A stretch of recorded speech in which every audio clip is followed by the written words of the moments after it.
La revue de presse d'Europe 1, Olivier Delagarde, c'est l'invité que l'on n'attendait plus dans cette campagne électorale express. Et pas sûr que son intrusion fasse plaisir à tout le monde, parce que cet invité, c'est l'économie.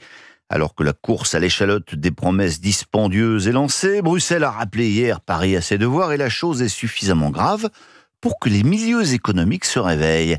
Chose assez rare dans un pays où généralement les chefs d'entreprise regardent le bout de leurs chaussures quand on leur parle politique. 73 grands patrons s'immiscent dans cette campagne. C'est dans Les Échos que vous lirez leur tribune pesée au trébuchet. Les difficultés dans la société française sont réelles. Mais la France est aujourd'hui un pays dans lequel on innove, on développe des entreprises, on crée des emplois, écrivent-ils. Ces acquis seront menacés, poursuivent ces grands patrons, si les partisans du repli et de la fermeture, ou ceux de la confrontation et de la radicalité l'emportent. Voilà, en termes un peu sibyllins, ces choses-là sont dites. Mais à la une du Figaro, Gaëtan de Capelle, lui, met les points sur les i. Au vu du concours de dingueries économiques auquel se livrent le RN et le Nouveau Front Populaire, écrit-il, la France danse sur un volcan. Pendant que le gouvernement met sur la table des promesses coûteuses, en faisant mine de chercher des économies, poursuit-il, eux proposent sans vergogne un catalogue de dépenses publiques sans limite, des programmes totalement déconnectés des réalités, avec, il faut le dire, une prime dans l'horreur pour celui de l'extrême gauche, qui effraie jusqu'à ses propres alliés. Alors, des mises en garde de ce type, vous en trouverez beaucoup cette semaine, dans les hebdos, de l'Express au Point, en passant par Challenge. Mais seront-elles d'un quelconque effet ? Eh bien, il y a fort à parier que non, regrette l'économiste Pascal Perry dans Les Échos. Sous le titre « Pourquoi l'économie ne fait pas voter ?», il explique « Tous ceux qui promettent aujourd'hui une augmentation de salaire de 10% sont célébrés comme des messies. Mais qui, dans ce brouhaha mortifère, aura le courage de dire la vérité ? Et qui aura le courage de l'entendre ? Le déclassement, voire l'appauvrissement, est dû au manque de travail, conclut-il. Amère potion avalée, mais tellement nécessaire. Que retenir dans la presse également ce matin, Olivier ? L'affaire de ce viol épouvantable à Courbevoie, mais qui apparemment n'intéresse pas tout le monde.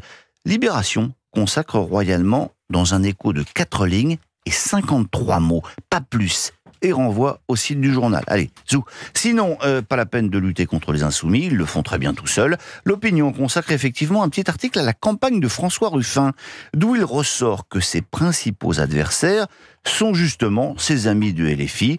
Sur les réseaux sociaux, raconte Antoine Oberdorf, les ouailles mélanchonistes déversent des tombereaux d'injures contre Ruffin.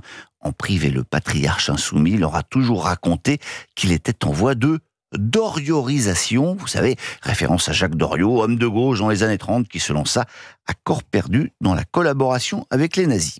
Sinon, elle résiste, et non, on n'ose pas à se mouiller, enfin c'est ce qu'elle dit. Anne Hidalgo, qui craint moins le ridicule que la noyade, donne une nouvelle date pour son plouf dans la Seine, raconte le Parisien. Ce sera le 15, le 16 ou le 17 juillet, ou la semaine suivante. Enfin, on attend quand même un petit peu de voir pour croire. Mais on va terminer avec un vrai sportif qui, lui, se mouille vraiment. Le Figaro publie une très longue interview de Michel Platini. 27 minutes de temps de lecture. Hein. Réalisée le 10 avril dernier, quand même, ce qui ne nous rajeunit pas. Mais lui non plus, il aura 69 ans demain. Alors, il commande donc le foot d'hier et celui d'avant-hier. L'argent dans le foot a beaucoup évolué, raconte-t-il, sans paraître vieux combattant. À Nancy, quand je suis transféré à Saint-Étienne, je gagne 6 000 francs par mois. Je suis à l'époque le meilleur joueur français. Question d'Yves Tréhard. Oui, parce que c'est l'éditorialiste politique qui fait cette interview un peu baroque. Avez-vous des regrets ? Réponse de Platini. En principe, j'en ai pas, mais j'aurais aimé terminer ma carrière à New York, au Cosmos. Mais enfin, j'aurais pas eu la vie trépidante que j'ai eue entre président de la Coupe du Monde de 98, entraîneur, président de l'UEFA, et placé en garde à vue, rappelle-t-il. Il y a 5 ans, effectivement, il a croupi 15 heures en détention dans le cadre d'une enquête sur l'attribution sur la Coupe du Monde au Qatar. On l'avait un peu oublié, mais pas lui. J'ai même signé un autographe dans la geôle à un Ukrainien, raconte-t-il en riant.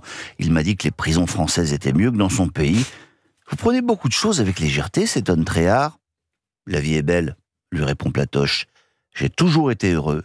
C'est mon éducation. Tiens, on a fait le calcul avec Anissa, 6 000 francs de 1979, ça fait 3 700 € d'aujourd'hui. Mais voilà, c'est pas beaucoup. Le meilleur joueur français gagnait 3 700 € versus 6 millions d'euros pour Kylian Mbappé au Paris Saint-Germain par mois. Intéressant, non ? Voilà. Merci beaucoup Olivier Delagarde. La revue de presse d'Europe 1, 8h46, Pascal.